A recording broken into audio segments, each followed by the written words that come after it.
जाजपुर जिला दशरथपुर ब्लॉक महांतीपाटना जगन्नाथपुर उच्च विद्यालय सुवर्ण जयंती पालित हो जाएगी। समारोह में मुख्य अतिथि भाव सामिल होते ईस्टर्न मीडिया लिमिटेड अध्यक्ष सौम्य रंजन पट्टनायक।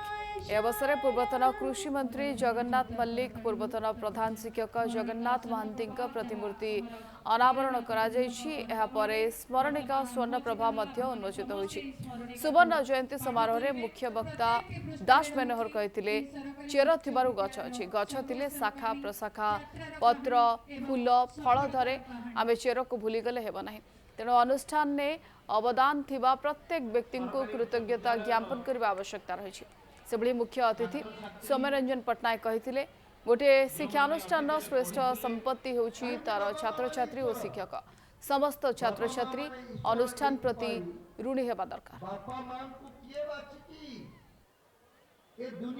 सरकारी स्कूल गुड़िक अतीत जी मर्यादा जी सफलतार अधिकारी होते संकुचित हबार लगी। अधिकांश उच्च मध्यवित्त परिवार पितामाता मान पिला सरकारी स्कूल काढ़ी बेसरकारी स्कूल रे अधिक पैसा खर्च कर पढ़ाई अधिक निरापद मन कर शुभ लक्षण नुहे। या फल सरकारी स्कूल पढ़ुवा पिला माने गोटे वर्गर हेबे एवं बेसरकारी स्कूल पास करुवा पिला माने आउ गोटे वर्गर हेबे।